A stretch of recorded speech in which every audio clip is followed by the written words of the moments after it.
नमस्कार साथियों, आप सभी का स्वागत है वो अभिनंदन करता हूँ। आज की इस क्लास में आज हम बात करते हैं बीकानेर के राठौड़ वंश के इतिहास के बारे में। सभी प्रतियोगिता परीक्षाओं के लिए ये महत्वपूर्ण है और संपूर्ण जानकारी मैं देने की कोशिश करूँगा, इससे बाहर कुछ नहीं है।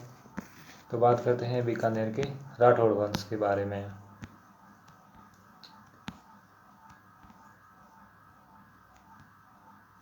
तो बीकानेर का राठौड़ वंश, इनका जो संस्थापक है वो राव बीका है। राव बीका और एक जाट नेता नेर या नर के द्वारा बीकानेर के राठौड़ वंश की नींव रखी जाती है।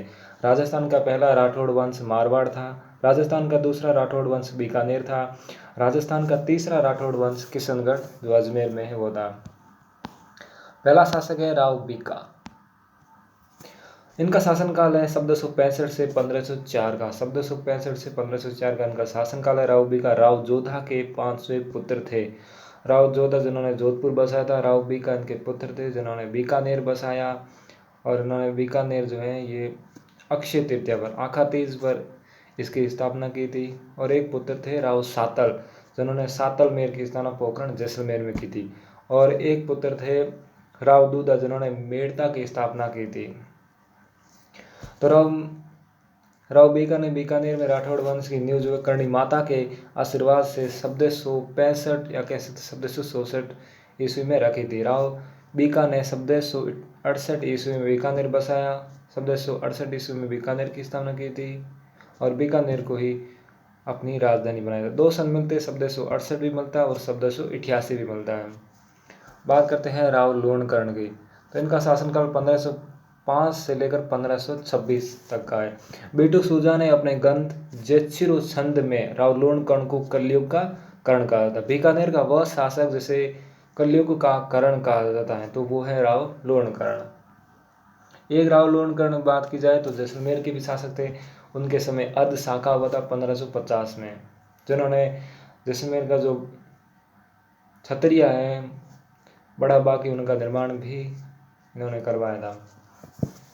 आगे 1526 में नारनौल के नवाब के साथ युद्ध करते समय 1526 में राव लोणकर्ण का निधन हो जाता है। और राव लोणकर्ण की एक बेटी जिसका नाम है बालाबाई, जिसे आमेर की मीरा कहा जाता है। आगे बात करते हैं राव जयसिंह की। तो इनका शासनकाल है 1526 से 1541 का है। बीटू सूजा ने अपना ग्रंथ जयसिरोसन में राव जयसिंह के काल में ये लिखा है। 17 मार्च 1527 को खानवा के युद्ध में राव जयसिंह ने अपने पुत्र कल्याणमल को भेजा था। राणा सांगा की सहायता के लिए इनको भेजा था। 26 अक्टूबर 1534 को राव जयसिंह ने बाबर के पुत्र कामरान पर आक्रमण कर बीकानेर छीन लिया। फिर पाहुबा या साहिबा का युद्ध, और ये युद्ध होता 1541 में। पाहिबा स्थान श्री गंगानगर में पड़ता है। और बीकानेर के शासक राव जयसिंह और मारवाड़ का शासक था राव मालदेव, इनके मध्य यह युद्ध होता है जिसमें राव मालदेव जीत जाते हैं। 26 फरवरी 1542 को मालदेव से युद्ध करते हुए राव जयसिंह वीर गति को प्राप्त होते हैं। तो ये मारवाड़ कह सकते हैं राव मालदेव जिन्होंने अपने पिता गांगा की हत्या करते हैं, इसे इसलिए मारवाड़ का पितृहंता कहा जाता है। अगर पूछा जाए मारवाड़ का दूसरा पितृहंता तो बकत सिंह जिन्होंने अजित सिंह की हत्या की थी। अगला शासक है राव कल्याणमल। इनका शासनकाल 1544 से 1574 का है। गिरिसुमेल के युद्ध में शेरशाह सूरी की सहायता राव कल्याणमल के द्वारा की थी। राव कल्याणमल ने गिरिसुमेल का युद्ध जो 5 जनवरी 1544 में जैतारण पाली में युद्ध लड़ा जाता है। राव कल्याणमल शेरशाह सूरी के सहयोग से बीकानेर के शासक बने थे। 1570 के नागौर दरबार में राव कल्याणमल अपने दोनों पुत्रों राज सिंह और पृथ्वीराज राठौड़ के साथ उपस्थित हुए और उन्होंने अधीनता स्वीकार की थी। अकबर की अधीनता स्वीकार करने वाला बीकानेर का प्रथम शासक राव कल्याणमल था। मेवाड़ का नहीं, जयपुर का शासक पूछा जाए तो बारमल था। और मारवाड़ का पूछा जाए तो मोटा राजा उदय सिंह था। जैसलमेर का हर राय था। बाकी इन शासकों ने अधीनता स्वीकार की थी। और अकबर ने 1570 में जब नागौर दरबार लगाया था और इनका कारण भारमल ही था। भारमल के दिमाग की उपज थी कि नागौर दरबार का आयोजन करना। और राजपूताना में ये गुलामी स्वतंत्रता का एक प्रतीक था। जिसने 1570 में नागौर दरबार में अकबर की अधीनता स्वीकार करने वाला शासक बीकानेर का पूछा जाए तो वो प्रथम शासक था कल्याणमल। आगे शासक है पृथ्वीराज राठौड़, जो उनके ही पुत्र थे। पृथ्वीराज राठौड़ राव कल्याणमल का छोटा पुत्र था। पृथ्वीराज राठौड़ अकबर के नवरत्नों में शामिल था। पृथ्वीराज राठौड़ ने 1525 ईस्वी में डिंगल भाषा में वेली किशन रुक्मणी नामक ग्रंथ लिखा था। अगर बात की जाए, ये पृथ्वीराज राठौड़ वही है जिनको गागरोन का दुर्ग है वो अकबर सौंपता है इनको, और वहीं रहकर ये पृथ्वीराज राठौड़ 1580 में वेली किशन रुक्मणी ग्रंथ की रचना करता है। कवि दुर्सा आढ़ा ने वेली किशन रुक्मणी ग्रंथ को 500 वेद या 19वां पुराण कहा है। अगला शासक है राय सिंह, महाराजा राय सिंह। इनका शासनकाल 1574 से 1612 का है। राय सिंह दो मुगल बादशाह अकबर और जहांगीर की सेवा में रहा था। तो दो मुगल बादशाहों की सेवा में रहा था, अकबर और जहांगीर के। हिंदू राजाओं में जयपुर के बाद बीकानेर के राय सिंह का प्रभाव मुगल दरबार में रहा। मुगल दरबार में मान सिंह के बाद सर्वाधिक प्रभाव अगर पूछा जाए तो राय सिंह था। मान सिंह जो है वो आमेर के कच्छो वंश का शासक था। जहांगीर पर सर्वाधिक प्रभाव राजपूत राजा था तो वो था राय सिंह, जिसका सर्वाधिक प्रभाव रहा था। 1572 ईस्वी में अकबर ने राय सिंह को जोधपुर का प्रशासक नियुक्त किया था, और 28 फरवरी 1572 को ही मेवाड़ के महाराजा जो थे उदय सिंह की मृत्यु होती है और महाराणा प्रताप का राज्याभिषेक होता है।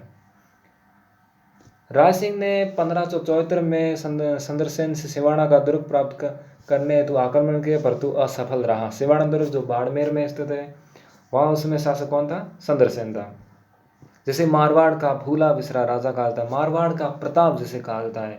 इनकी जो मृत्यु हुई 1581 में, इनको एक जहर दे दिया जाता है, विश्वासघात किया जाता है, तब इनकी मृत्यु हो जाती है। इनकी छतरी अगर पूछा जाए, राव संदरसेन की जो छतरी है वो पाली जिले में स्थित है। जहांगीर ने राय सिंह को 5000 का मनसबदार बनाया। खुसरो के विद्रोह के समय आगरा की रक्षा का दायित्व राय सिंह को सौंपा गया। राय सिंह ने बीकानेर में अपने मंत्री करमचंद की देख रेख में 1599 से 1594 में ईस्वी में 1599 से 94 जूनागढ़ दुर्ग का निर्माण करा और राय सिंह प्रशस्ति उत्कीर्ण करवाई। और जूनागढ़ दुर्ग का जो निर्माण है वो राय सिंह ने करवाया था। 1599 से 1594 के बीच करवाया था। जूनागढ़ का दुर्ग जिसे राती घाटी का किला कहा था, जमीन का जेवर जिसे कहा जाता है। मुंशी देवी प्रसाद ने राय सिंह को राजपूताने का करण कहा है। राय सिंह प्रशस्ति का लेखक जेता नामक जैन मुनि था। तो राय सिंह जो प्रशस्ति उसका लेखक कौन था? जेता था। राय सिंह प्रशस्ति संस्कृत भाषा में लिखी गई है।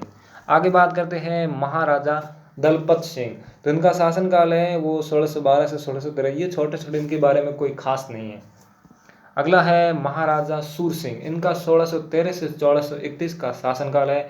महाराजा करण सिंह, तो इनका जो शासनकाल है 1631 से लेकर 1669 का है। करण सिंह ने देशनौर बीकानेर में करणी माता के वर्तमान मंदिर का निर्माण करवाया। और ये बीकानेर के राठौड़ वंश की आराध्य देवी पूछा जाए तो करणी माता है। बीकानेर के अगर राठौड़ वंश राजस्थान के जो भी है उनकी अगर कुल देवी पूछा जाए तो नागणेशी माता है। और नागणेशी माता का जो मुख्य मंदिर है वो बाड़मेर जिले में स्थित है। कर्ण सिंह को जांगलदर बादशाह की उपाधि दी गई, जो कि औरंगजेब ने, तो औरंगजेब ने कर्ण सिंह को जांगलदर बादशाह की उपाधि दी थी। अगला शासक है महाराजा अनूप सिंह। तो इनका शासनकाल 1669 से लेकर 1698 तक का है।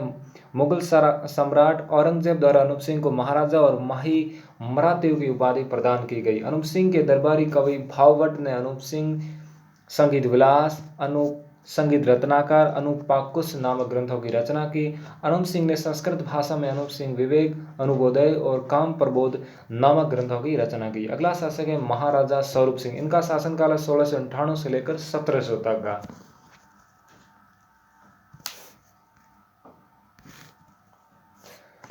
1698 से लेकर 1700 तक का शासनकाल है वो महाराजा स्वरूप सिंह का है। तो महाराजा सुजान सिंह, इनका शासनकाल 1700 से लेकर 1735 में। अगर पूछा जाए 1700 ईस्वी में जयपुर का शासक कौन बना था तो स्वाई जयसिंह सेकंड बना था, जिन्होंने जयपुर की स्थापना की थी।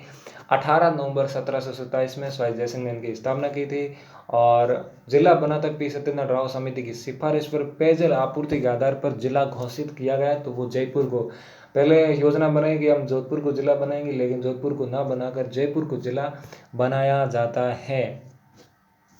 आगे शासक है महाराजा जोरावर सिंह। 1736 से लेकर 1746 तक का शासनकाल है महाराजा जोरावर सिंह का। आगे है महाराजा गज सिंह। 1746 से लेकर 1787 तक का शासनकाल। आगे है महाराजा सूरत सिंह, इनका शासनकाल है 1787 से 1828 तक का। सूरत सिंह ने 1818 में अंग्रेजों के साथ सहायक संधि की थी। तो बीकानेर के वह शासक जिन्होंने 1818 में अंग्रेजों के साथ सहायक संधि की थी तो वो थे सूरत सिंह थे। अगला शासक है महाराजा रतन सिंह, इनका शासनकाल 1828 से लेकर 1851 तक का है। अगला शासक है महाराजा सरदार सिंह, इनका शासनकाल है 1851 से लेकर 1872 तक है। महाराजा डोंगर सिंह, इनका शासनकाल है 1872 से लेकर 1887 तक का है। अगला शासक है महाराजा गंगा सिंह। महाराजा गंगा सिंह जिनका शासनकाल पूछा जाए तो 1887 से लेकर 1943 तक का है। गंगा सिंह ने 1913 ईस्वी में बीकानेर में प्रजा प्रतिनिधि सभा की स्थापना, तो प्रजा प्रतिनिधि सभा की स्थापना 1913 ईस्वी में गंगा सिंह ने की थी। और गंगा सिंह ने ही जो करणी माता के मंदिर में जो सावन भादो कढ़ाई है उनका निर्माण करवाया। इसके साथ ही रामदेवरा में जो मंदिर है उनका निर्माण भी महाराजा गंगा सिंह ने करवाया था। गंगा सिंह प्रथम विश्व युद्ध के बाद पेरिस शांति सम्मेलन में भाग लेने गए थे। गंगा सिंह के प्रयासों से ही 1921 में नरेंद्र मंडल का गठन किया गया।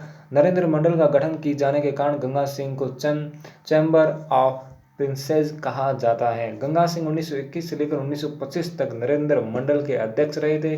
गंगा सिंह ने 3 जो गोल सम्मेलन हुए थे 1930, 31 और 32 में, उनमें भाग लिया था। 1927 में गंगा सिंह ने गंग नहर का निर्माण करवाया था। छपनी अकाल के समय गंगा सिंह बीकानेर के शासक थे। दूसरे विश्व युद्ध में गंगा सिंह ने अपनी ऊंटों की सेना भेजी, जिसे गंगा रिसाला कहा जाता है। क्या कहा जाता है? गंगा रिसाला कहा जाता है ऊंटों की सेना को, जो महाराजा गंगा सिंह ने भेज दी। महाराजा गंगा सिंह को आधुनिक भारत या राजपूताने का भागीरथ कहा जाता है, या कह सकते हैं आधुनिक भारत का भागीरथ महाराजा गंगा सिंह को कहा जाता है।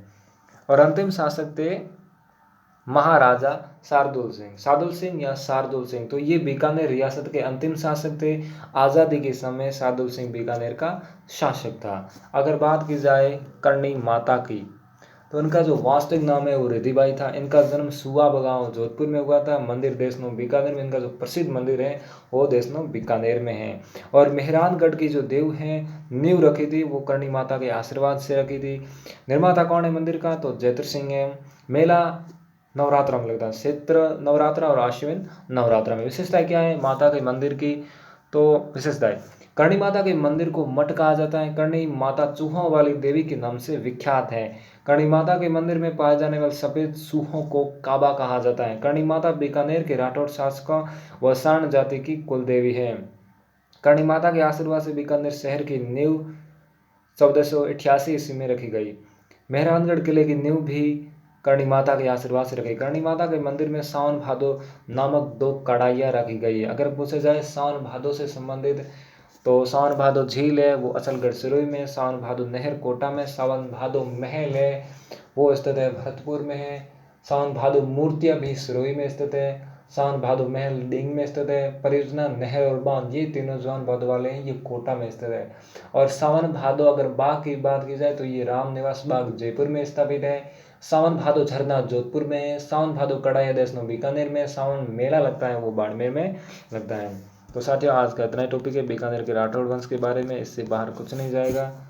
वीडियो को लाइक, चैनल को सब्सक्राइब जरूर करना। धन्यवाद।